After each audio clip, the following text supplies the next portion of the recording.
Men, how are you doing denying yourself these days? Denying your hopes, your dreams, your needs, what you think you want, your desires, your aspirations. How are you doing controlling your language? What about your anger? Here's a big one. How are you doing controlling your worry about your finances and providing for your family and so forth? Because I'm there with you. I know some days I feel like I'm doing pretty good with these, and some days I'm not doing so good, if I'm honest. So what I want to do today is I just want to share with you some stuff I've picked up along the way that I found has been a big help to me, and I think it might help you also. So let's get started. In the Sermon on the Mount, Jesus says, he kind of describes, this is what a disciple of Jesus's life should look like if you're following me. And I'm just going to go through this. He says, you won't be angry, right? You won't be angry. He says, you won't have that get back at other people attitude when you feel like they've mistreated you. You will never be angry. You will never have the, I'm going to get back at you because you owe me, because you did something to me or to my family. He says, you'll be forgiving those that have hurt you, even your enemies. You will be forgiving people that have hurt your family. You will always be doing that. And he says you will never be worrying about your needs being met because you know that Jesus or that the Father will take care of those, right? So how are you doing with those? Because Jesus says that's how you should be living as a disciple of Jesus. In Colossians, he says you'll never be greedy. That's how a disciple of Jesus lives. You are never greedy. He says you will never be enraged at things going on. Okay? He says, you will never, how are you doing with slandering and gossiping, talking about other people in negative ways? He says you'll never do that as a follower of mine. People who follow me, disciples of mine, don't do that stuff. He says, disciples of mine, how are you doing with your filthy language? Jesus says, as a disciple of mine, we get rid of that stuff. We don't do that anymore. No filthy language. This is the one that really shook me up. Jesus says, I'm just going to go through a few of these, but Jesus says, here are some requirements of what it looks like to be a follower of mine. And these will really shake you up. He says, you're going to have to deny yourself. You're going to deny your plans, your hopes, your dreams, your aspirations, your desires, all of that stuff. You're going to have to deny it to follow me. He says every day you're supposed to take up your cross, which means dying to yourself. I don't own me anymore. I don't call the shots in my life anymore. Whatever happens to me and whatever happens to my body physically doesn't belong. It's not determined by me anymore. It's determined by Jesus. And then he says, then you have to follow me. And what it seems like follow would mean what? Going where Jesus goes, doing what Jesus does, imitating him, saying what Jesus would say, stuff like that. It's ordering your life so you're where Jesus is, doing what Jesus does.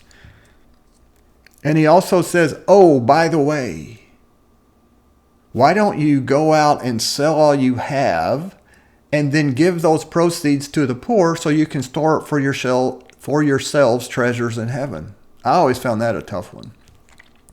And then he goes on and he says, oh, and by the way, if you want to be a follower of mine does this. He renounces his claims to everything that he thinks he owns. So everything you have, your house, your car, your bank accounts, your clothes, your career, everything, you renounce any ownership or claim to those, and you've turned those over to Jesus so that he will determine what happens with those.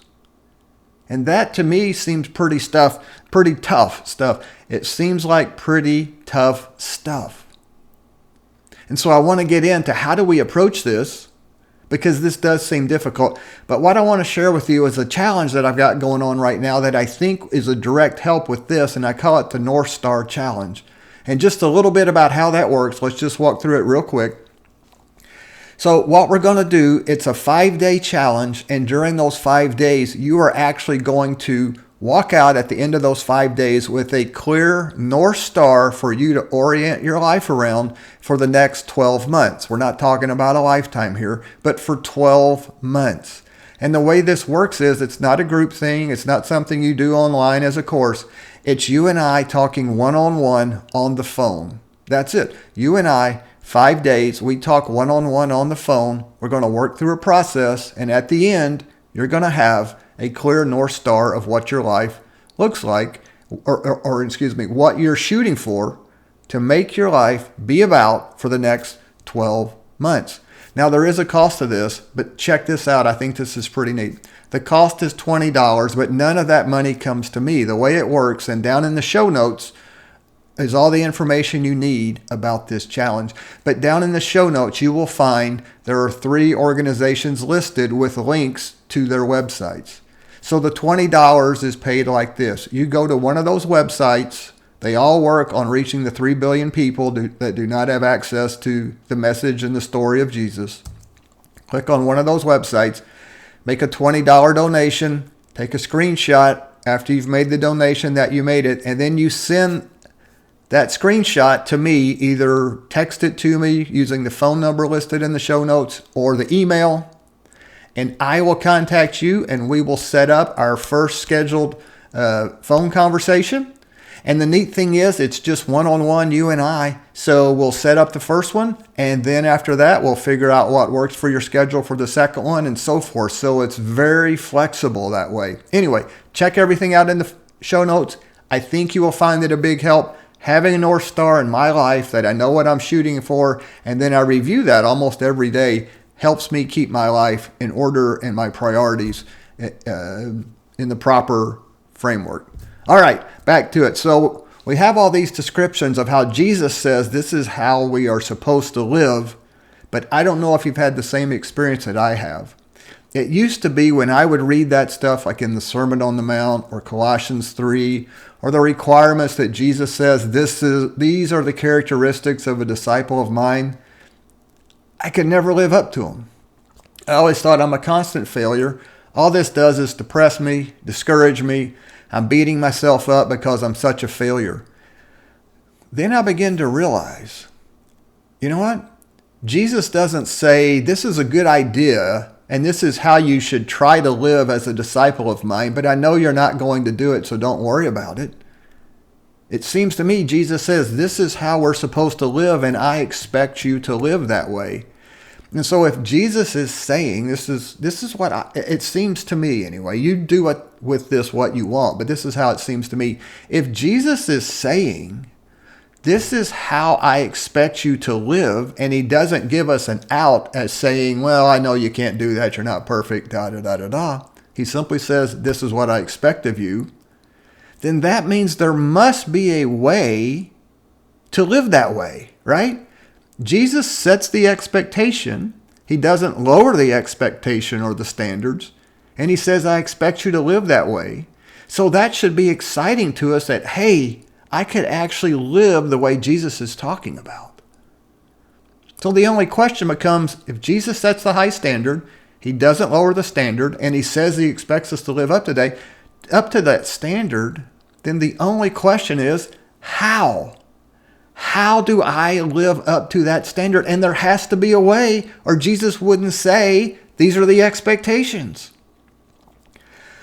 So you go out, you try it on your own, you figure out you can't. We got to figure out how to do that. And I think the way to do that is what I call the with Jesus life.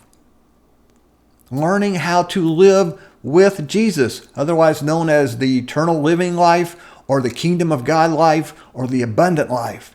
It is learning how to live every moment of every day with Jesus, doing it together with him. Because obviously we can't live up to the standards that Jesus has set, right?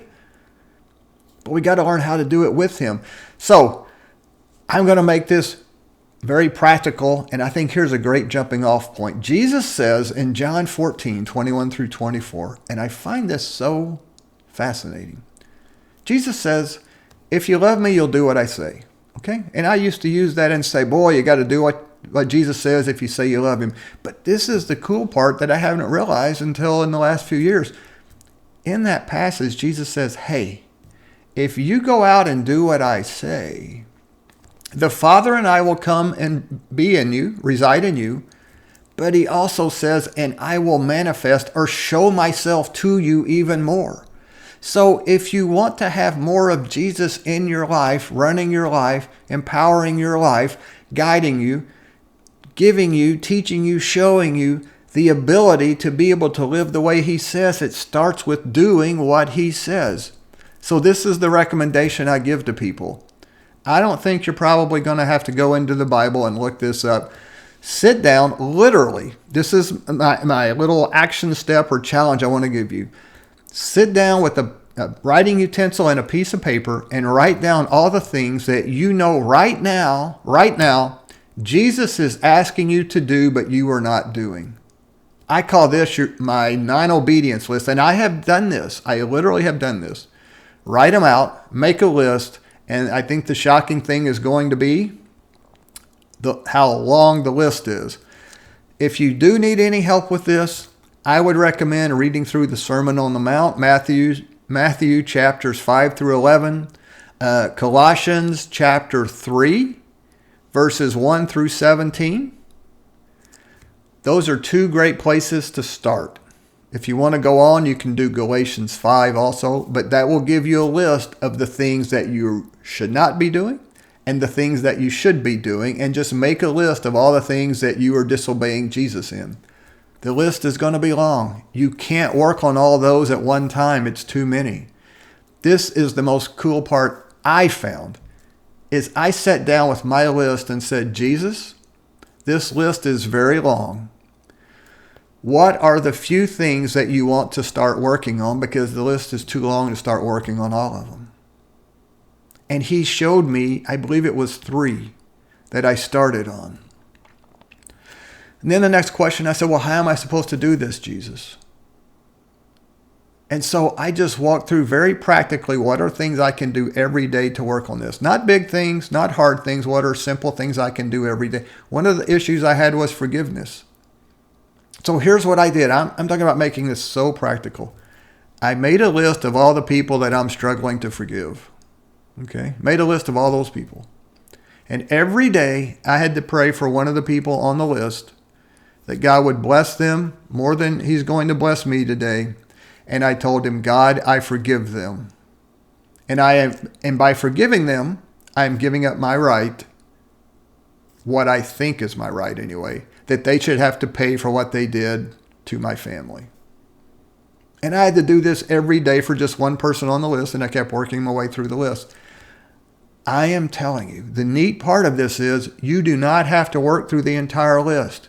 You start working on just a few of these, and by obeying Jesus, you begin to transform your character or who you are to be more like Jesus, and you will see that spreading out to many areas of your life. So, if you want to go read through the Sermon on the Mount, you want to read Colossians 7, you want to read Galatians 5, do not let that discourage you when Jesus talks to you about this is how I expect a disciple of Jesus of mine to live. Let it excite you that, hey, Jesus has said this is how I'm supposed to live. He expects me to live that way. Therefore, it must be possible. So I'm excited that I can grow to live the way Jesus says. So go out, make your disobedience list, talk to Jesus about where you need to start, and I think you'll be amazed at what that does for you.